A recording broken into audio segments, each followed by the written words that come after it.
कुछ खास मेहमान आज चर्चा में जुड़ेंगे, लेकिन एक रिपोर्ट देख लेते हैं, ओवरऑल एक रिपोर्ट देख लेते हैं कि किस तरह की चीजें निकलकर सामने आ रही हैं और उसके बाद चर्चा की शुरुआत करते हैं। साल 2019 में आम चुनाव यानी कि लोकसभा चुनाव होने को हैं और हरियाणा में भी बीजेपी सरकार का कार्यकाल 2019 में ही खत्म होगा। प्रदेश सरकार का वन नेशन वन पोल को लेकर क्या रुख है, ये जानना बेहद जरूरी है। प्रदेश सरकार के मुखिया मनोहर लाल ने वन नेशन वन पोल पर कहा कि हरियाणा विधानसभा चुनाव लोकसभा चुनाव के साथ हो या बाद में हो, प्रदेश सरकार दोनों ही स्थितियों में तैयार है। मुख्यमंत्री ने क्या कहा, जरा सुनिए। क्योंकि राष्ट्रीय परिप्रेक्ष्य में कुछ चीजें आएंगी। एक प्रधानमंत्री जी के आह्वान पर एक विषय चर्चा का बना हुआ है कि चुनाव रोज रोज आते हैं, बार बार आते हैं, पूरे 5 वर्ष कोई ना कोई चुनाव आता रहता है। कोई ऐसी कार्य पद्धति निकाली जाए जिसमें से चुनाव एक साथ एक समय पर हो, और इसमें बहुत से विपक्ष के दलों की भी कहीं ना कहीं सहमति है। उस सहमति में अगर किसी समय कोई ऐसा आह्वान हुआ कि हमें सब प्रदेशों के और केंद्र के, या सब प्रदेश नहीं तो अधिकांश प्रदेशों के केंद्र के चुनाव के साथ पहले वाले या बाद वाले मिलाकर के करने हैं, तो हम उसके लिए भी तैयार हैं। वरना चुनाव समय पर होंगे, हम उसके लिए भी तैयार हैं। हमारी ओर से किसी प्रकार का कोई एजेंडा ये नहीं है कि हमको चुनाव साथ कराने हैं या समय पर कराने हैं। ये चुनाव ये उसी बात पर निर्भर करता है कि केंद्र की ओर से क्या आह्वान आता है। किन मुद्दों को लेकर और क्या रिपोर्ट कार्ड लेकर प्रदेश सरकार 2019 विधानसभा चुनाव में उतरेगी, ये तो साफ नहीं है। हाँ, लेकिन तैयार जरूर है, क्योंकि खुद मुख्यमंत्री कह रहे हैं। इसके साथ ही मनोहर लाल ने यह भी कहा कि चुनाव आते रहते हैं, इसलिए कोई विकल्प ऐसा ढूंढना चाहिए जिससे एक साथ चुनाव हो सके। उन्होंने इस मुद्दे पर कोई एजेंडा होने की बात को नकारा। अब अगर 2019 में लोकसभा चुनाव और विधानसभा चुनाव साथ में होते हैं तो यकीनन प्रदेश की राजनीति और राजनीतिक समीकरण दोनों में ही बदलाव हो सकता है। पर बड़ा सवाल यह है कि क्या वन नेशन वन पोल से आम मतदाता की सोच में कोई फर्क पड़ेगा, और अगर पड़ा तो कुर्सी का रंग बदल भी सकता है। प्राइम डेस्क, जनता टीवी।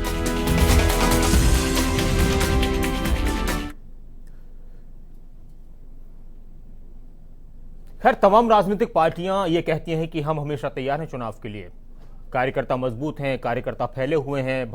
भारतीय जनता पार्टी की अगर बात की जाए, हरियाणा में एनएलओ की और कांग्रेस की बात की जाए, सभी तैयार हैं। सरकार का कहना है कि एक बार फिर से सरकार बनाएंगे, क्योंकि जनता के लिए इतने काम किए हैं। विपक्ष का कहना है कि सरकार ने कुछ नहीं किया, सिर्फ उद्घाटन किए, घोषणाएं की, इसके अलावा कुछ नहीं किया और जनता नाराज है। हालांकि ये सारी चीजें चुनाव के दौरान पता चलती हैं।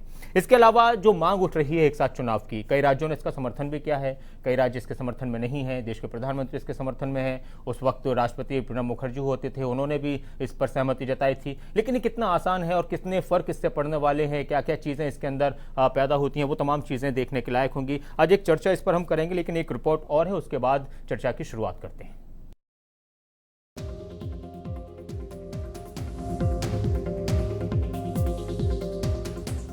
पिछले साल के आखिर में लोकसभा और राज्यों के विधानसभा चुनाव एक साथ कराने को लेकर एक बहस छिड़ी थी, जिसे वन नेशन वन पोल का नाम दिया गया।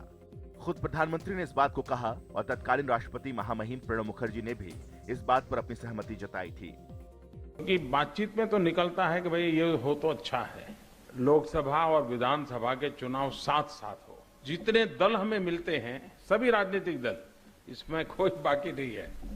व्यक्तिगत बातचीत में कहते हैं जी कुछ कर तो करना पड़ेगा। Overall political spectrum, all participants of political spectrum are to think that how to address this problem and we can avoid this frequent election and ensure administrative and political stability. इस बहस की एक बड़ी वजह भी है, क्योंकि देश में पिछले 30 सालों में कभी ऐसा नहीं हुआ जिस साल कोई चुनाव ना हुए हों। औसतन हर साल 5 से 7 राज्यों के विधानसभा चुनाव होते हैं और 2014 के लोकसभा चुनाव से अब तक 22 राज्यों के विधानसभा चुनाव हो चुके हैं। बार बार चुनाव होने से आचार संहिता लागू होती है और आचार संहिता लागू होने पर सरकार कोई नई योजना नहीं शुरू कर सकती और इसका असर प्रत्यक्ष रूप से जनता पर ही पड़ता है। आचार संहिता का असर सरकार के विकास कार्यक्रम और लोक कल्याण की योजनाओं पर पड़ता है, जिसका सरोकार आमजन से है। इसके साथ ही एक साथ चुनाव होने से खर्च भी कम होगा। बात अगर 2009 लोकसभा चुनाव के सरकारी खर्च को लेकर करें तो 2009 लोकसभा चुनाव में 1115 करोड़ रुपए खर्च हुए। 2014 में यह बढ़कर 2014 लोकसभा चुनाव में 3870 करोड़ रुपए खर्च हुए। बार बार चुनाव होने से पैसा खर्च होता है, जिसका असर देश के विकास पर पड़ता है और विकास नहीं होगा तो विश्व गुरु कैसे बनेंगे। इसके साथ चुनाव से आम जनजीवन भी प्रभावित होता है। नेताओं की रैलियों से सड़कों पर ट्रैफिक जाम, ध्वनि प्रदूषण जैसी समस्याएं भी होती हैं। पार्टियां जाति और धर्म के नाम पर भी लोगों को बांटने का काम करती हैं। अगर एक साथ चुनाव होते हैं तो ये समस्याएं 5 साल में एक बार आएंगी। ऐसा नहीं है कि अगर एक साथ देश में लोकसभा और विधानसभा चुनाव हुए तो ये पहली बार होगा। इससे पहले 1951, 52, 1957, 1962, 1967 में लोकसभा चुनाव और विधानसभा चुनाव एक साथ हुए थे। लेकिन उसके बाद कुछ राज्यों की विधानसभाएं भंग हुई, जिसके बाद यह प्रक्रिया बाधित हुई। अगर सभी दल सहमत रहे तो हो सकता है कि 2019 के लोकसभा चुनाव के साथ ही सारे राज्यों या अधिकांश राज्यों के विधानसभा चुनाव हो जाएं। मगर एक साथ चुनाव कराना इतना आसान भी नहीं होगा। इसके लिए इलेक्शन कमीशन के पास पर्याप्त संख्या में वीवीपीएटी मशीन और पर्याप्त बजट होना भी जरूरी है। और सबसे बड़ी चुनौती ये है कि अगर लोकसभा किसी कारणवश अपने कार्यकाल के बीच में ही भंग हो जाती है तो उस केस में विधानसभा और लोकसभा चुनाव एक साथ कैसे होंगे? ये बड़ा सवाल है जिसका जवाब शायद हमें इलेक्शन कमीशन से ही मिले। प्राइम डेस्क, जनता टीवी।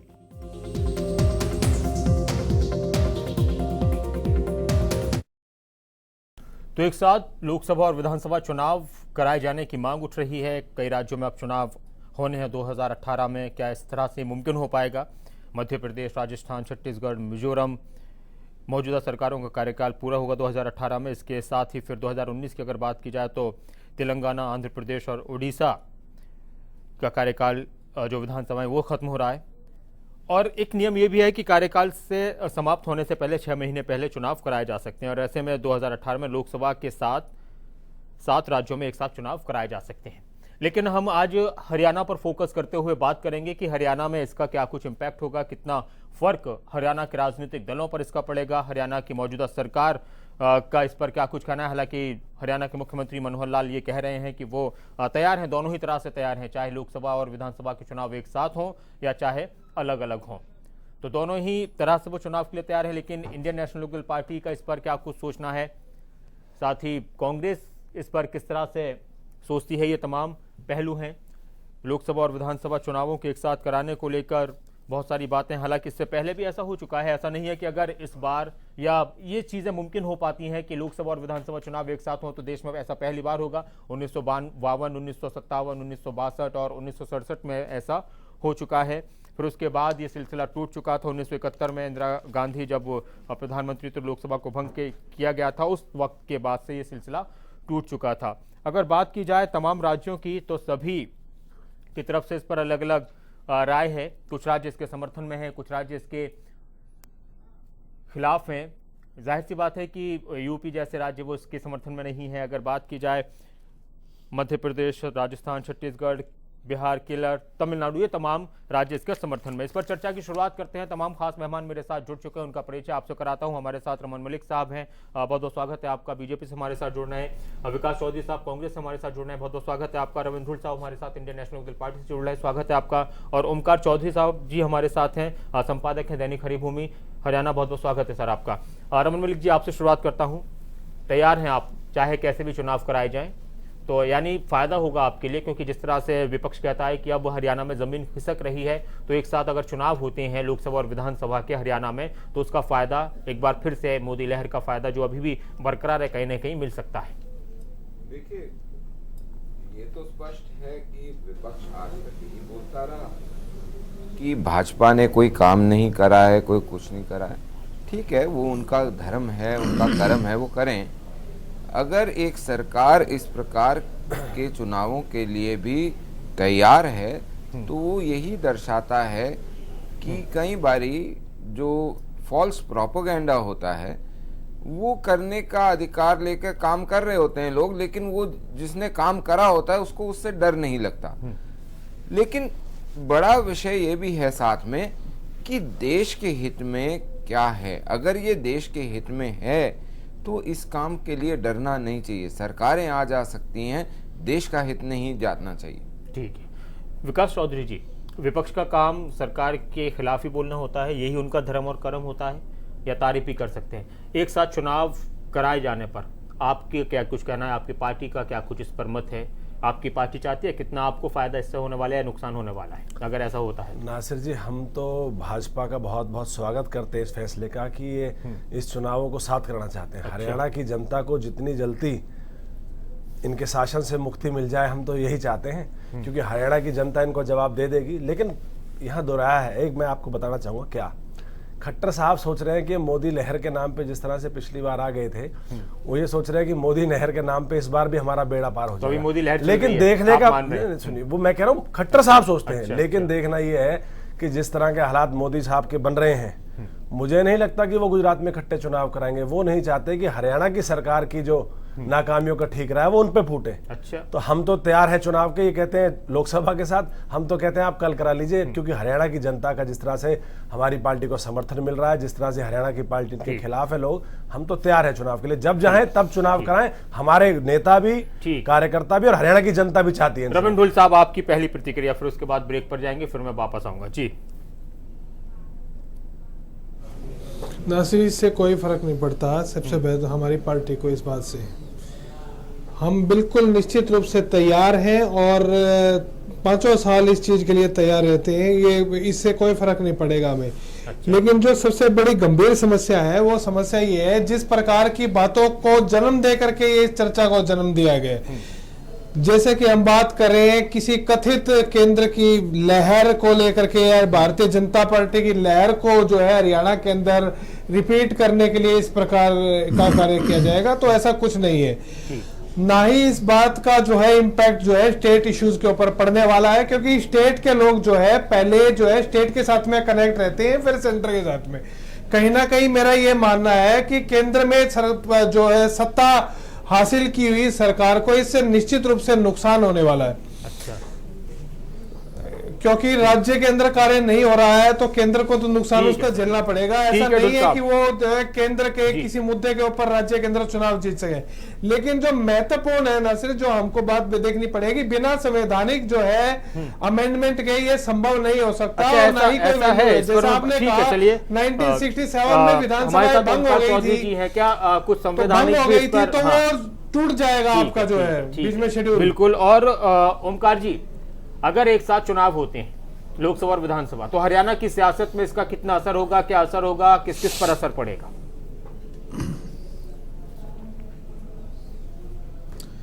देखिए, पहली बात तो ये है कि एक साथ चुनाव कराने के सकारात्मक और नकारात्मक दोनों ही असर पड़ने वाले हैं जी।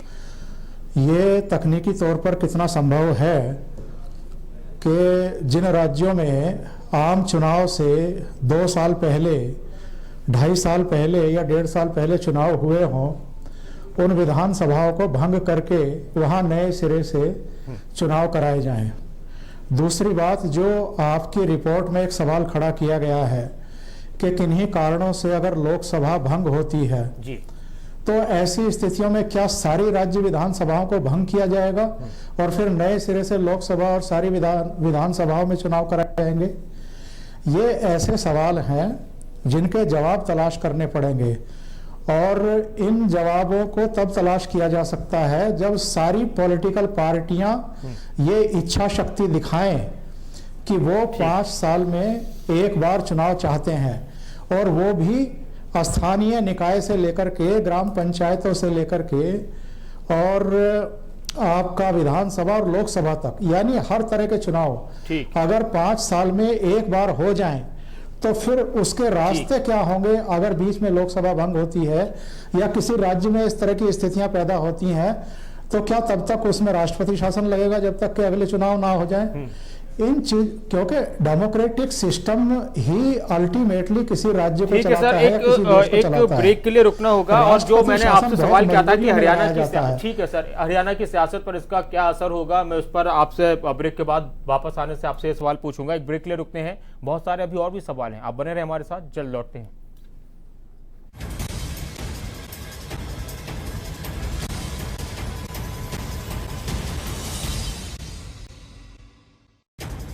पोल्यूशन और पेस्टिसाइड भरी लाइफ में आपका परिवार अनगिनत बीमारियों के साए में रहता है।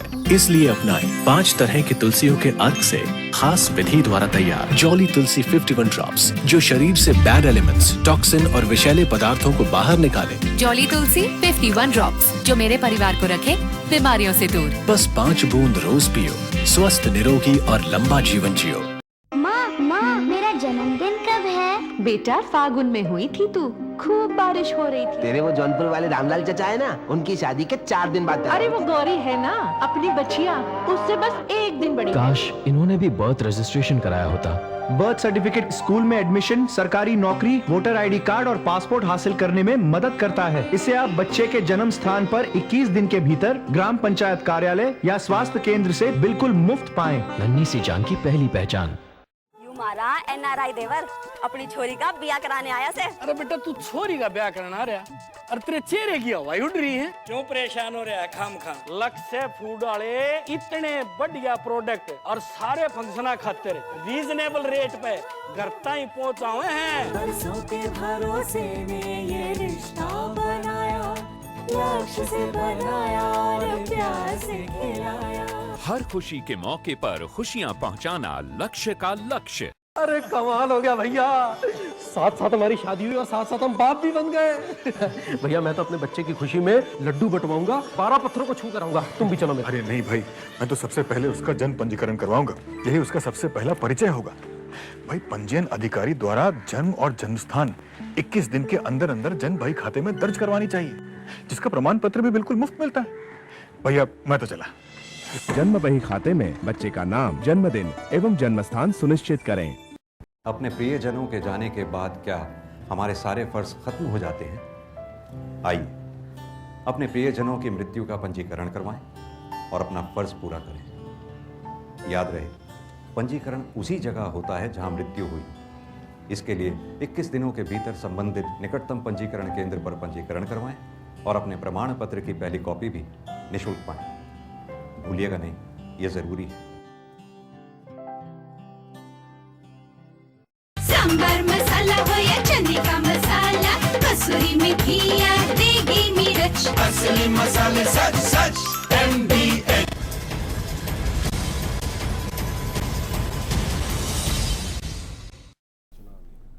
ब्रेक के बाद स्वागत है आपका। वन नेशन वन पोल की बात चल रही है। एक साथ चुनाव कराए जाने से किसको फायदा, किसको नुकसान, हरियाणा की सियासत पर इसका कितना असर होगा, क्या इनेलो चाहेगी एक साथ चुनाव, क्या कांग्रेस चाहेगी, या फिर बीजेपी की जो ख्वाहिश है वो मुमकिन हो पाएगी? रमन मलिक साहब, विपक्ष का ये कहना है कि वो भी तैयार हैं, आपने कहा कि हम भी तैयार हैं, इनेलो का कहना है कि ये चीजें मुमकिन नहीं है और हम भी तैयार हैं अगर ऐसी कोई बात है। लेकिन इसका ये तो है कि हाँ, फायदा तो आपको हरियाणा में जरूर मिलेगा, जिस तरह से अगर विपक्ष की बातों पर यकीन किया जाए और जिस तरह से एक माहौल जब बना था पिछली बार विधानसभा चुनाव के अंदर, एक पूर्ण बहुमत के साथ सरकार बनाने का मौका आपको मिला। हरियाणा में पहली बार ऐसा हुआ कि, और शायद आपको भी उस वक्त ऐसी उम्मीद नहीं थी कि पूर्ण बहुमत से सरकार बन पाएगी। तो ऐसे वक्त में अगर हरियाणा में एक साथ चुनाव होते हैं तो क्या उसका फायदा बीजेपी को तो मिलना है, और अगर मिलेगा तो इसकी वजह क्या होगी? देखिए, जिसने एक आडंबर रचा हो वो उस आडंबर को बार बार बोल के उसको सत्यता बनाना चाहे तो वो उसके अपना भाव है, लेकिन जिसने कर्म करा हो उसको कभी डर नहीं लगता। तो अगर इस प्रकार की कोई मूव आती है तो मेरे को नहीं लगता कि हमारे को कोई भी दिक्कत होगी इसकी। हाँ, ये ज़रूर मैं कहूँगा कि अपने काम के द्वारा हम स्थापित हो चुके हैं हरियाणा के अंदर इस प्रकार से कि शायद इन दोनों दलों को अपनी पृष्ठभूमि ढूंढने के लिए बहुत मेहनत करनी पड़ेगी। सत्ता में आना तो अलग बात है जी। अच्छा, तो ऐसा आपने क्या किया और आपको क्या लगता है कि इतने हमने अच्छे अच्छे काम कर दिए, किसका फायदा आपको मिलने वाला है, और आप क्या तैयार हैं, क्या इसकी कोशिशें चल रही हैं हरियाणा बीजेपी की तरफ से? देखिए, काम हर गरीब या फिर ये केंद्र से जो फैसला हो जाए हम तो तैयार हैं क्योंकि सरकार है आपकी हर जगह जी। हर गरीब को, हर उस व्यक्ति को जिसको ट्रांसपेरेंसी की ज़रूरत थी, जिसको ये लगता था कि मेरा कोई नहीं है, इस प्रदेश के जो पॉलिटिकल स्पेक्ट्रम है उसमें आज तक बिना रसूख के कोई काम नहीं हुआ। अब रसूख चाहे वो जान पहचान का हो या कोई और रसूख हो, उसके बिना काम नहीं होता था। अगर आज के समय में उसको ये सामने दिखता है कि मेरे कोई रसूख ना होने पर भी मेरा अधिकार नहीं छिनता, तो उसको एक विश्वास आता है। तो आपकी पार्टी कोशिश कर रही है इस तरह की हरियाणा में? हमारी पार्टी ने ये सब तरीके की चीजें करी हैं, तभी हमारे अंदर ये कॉन्फिडेंस है। हमारे मुख्यमंत्री क्यों चाहते हैं आप ऐसा? क्यों चाहते हैं आपकी एक साथ चुनाव हो? क्यों चाहते हैं? देखिए, अगर किसी चीज से देश का भला होता है, देश का पैसा बचता है, जनता का समय बचता है, जो ये प्लास्टिक की चीजें आती हैं ये भी एक प्रदूषण का कारण बनती हैं, चाहे वो बैनर है, पोस्टर है, अलग चीजें। अगर इस काम से समाज का भला होता है, देश का भला होता है, तो क्यों नहीं? प्रदूषण है, देश का भला होता है, पैसा बचेगा, इसलिए चाहती है बीजेपी के एक साथ चुनाव हो। विकास चौधरी जी, देखिए अगर ये प्रदूषण की बात करें तो इनके प्रदूषण के जो मंत्री हैं वो हमारे फरीदाबाद से विपुल गोयल जी आते हैं, और एनसीआर के वो देश के आंकड़ों में फरीदाबाद दूसरे तीसरे नंबर पे आता है, कभी दूसरे नंबर पे, कभी तीसरे नंबर पे। लेकिन जब से भाजपा की सरकार आई है फरीदाबाद दूसरे नंबर पे प्रदूषित है, और आज तक उसके वहाँ ऐसा कहीं कोई रोकथाम नहीं हुई कि फरीदाबाद को कम करा जाए। तो प्रदूषण की मुहिम तो खाली कहने की है, लेकिन चलो अच्छी बात है, प्रदूषण की चिंता कर रहे हैं, मुझे बहुत अच्छा लगा, कम से कम रमन भाई तो करते हैं। लेकिन हाँ, ये जैसे बात कर रहे हैं, एक इन्होंने और अच्छी बात करी, बड़ी अच्छी, कि पारदर्शिता आई है, लोगों को बिना रसूख के काम हो रहा है। काम का आलम तो ये है जनाब कि इनके भिवानी के सांसद कहते हैं कि मैं अगली बार से सांसद का चुनाव नहीं लड़ूंगा क्योंकि मैं लोगों के काम करा नहीं पाया। मैं जो विधायक बन के लोगों की सेवा कर सकता था वो मैं सांसद बन के सेवा नहीं कर पा रहा हूँ क्योंकि हमारे कहने से भी काम नहीं होते। तो पारदर्शिता तो पता लग रही है जब एक चुनाव नामुमकिन हो सकता है, ऐसे हो सकता है कि वो काम किसी की सिफारिश न हो, तो इसलिए वो पारदर्शिता। अगर सिफारिश है तो ये तो जीरो टॉलरेंस की बात करते हैं करप्शन पे। तो सांसद महोदय से जवाब मांगते कि आपने ऐसा बयान क्यों दिया जिससे कि पार्टी की छवि धूमिल हो रही है।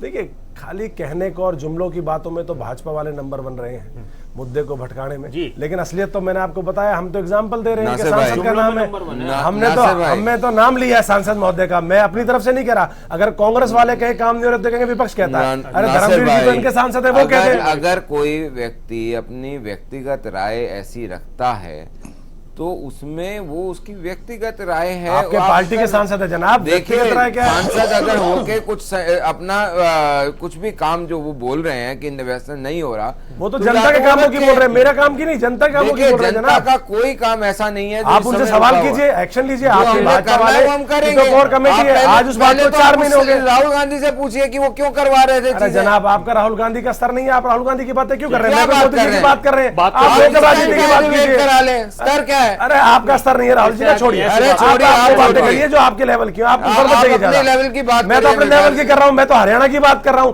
आप सीधा केंद्र की बात करते हैं। हरियाणा में कोई काम नहीं, इसलिए केंद्र की बातों पे आ जाते हैं। अच्छा विकास जी, अगर नहीं लड़ना काम नहीं हुआ, क्या काम? हरियाणा 3 बार चल गया, 80 से ज्यादा नौजवान मर गए हरियाणा के, और क्या काम होगा?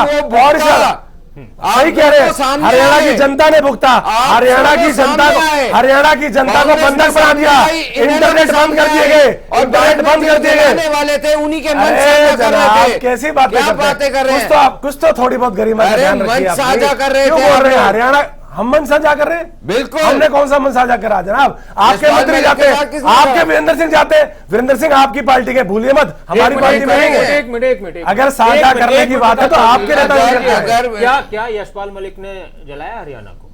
रमन मलिक साहब, देखिए उनका भी भागीदारी तो उतनी ही रही जितना वीरेंद्र सिंह उनका साथ क्यों दे रहे हैं? अच्छा, वीरेंद्र सिंह जी उनका साथ क्यों दे रहे हैं? नजर आ रहे हैं आपके, आप उनको बातचीत के लिए बुलाते हैं, वो क्या है?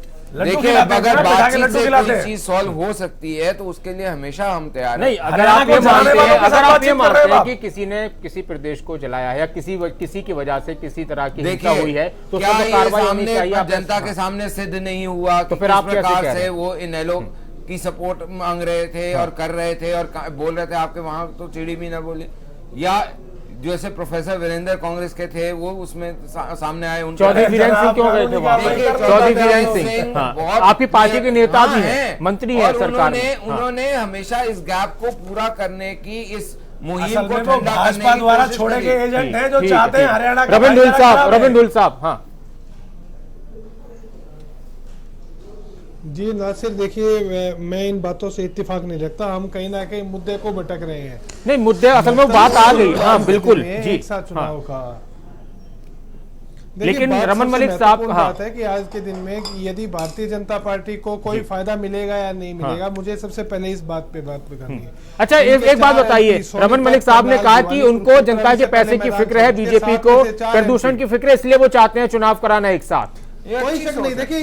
देखिए ऐसा है, भारतीय जनता पार्टी की सोच नहीं होनी चाहिए, किसी भी केंद्र सरकार की सोच होनी चाहिए कि पब्लिक एक्सपेंस को कम करने के लिए चुनाव के अंदर इलेक्शन मैनेजमेंट कराई जाए, इसमें कोई गलती नहीं है इनकी। लेकिन मुझे दिक्कत इस बात से है कि इस बात को, आम बात को जो है भारतीय जनता पार्टी के साथ में जोड़ा जा रहा है। अच्छा, ये एक सेंट्रल इलेक्टोरल रिफॉर्म होना चाहिए था, बड़े लंबे समय पर हो जाना चाहिए था, लेकिन ये रिफॉर्म जो है आप जो है पार्लियामेंट में पास कर सकते हैं, ऐसे नहीं कर पाएंगे। 2019 में आपने चुनाव एक साथ में करा दिए, 2024 के अंदर, उससे पहले बीच में कोई विधानसभा बीच में टूट गई तो आपका ये पूरा का पूरा सिस्टम खत्म हो जाएगा।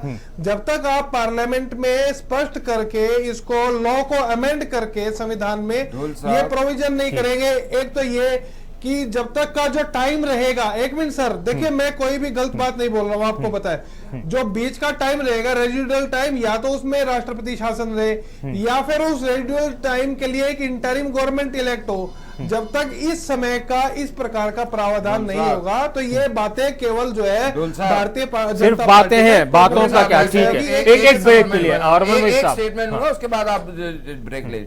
मेरा कहना सिर्फ इतना है कि ये विचार के लिए कहीं ना कहीं संवाद तो शुरू होना चाहिए समाज के अंदर, पॉलिटिकल स्पेक्ट्रम के अंदर, देश के अंदर। हम तैयार है, इसमें कोई शक ही नहीं है। एक ब्रेक के लिए रुकते हैं, फिर ओमकार जी आपके पास आता हूं ब्रेक के बाद।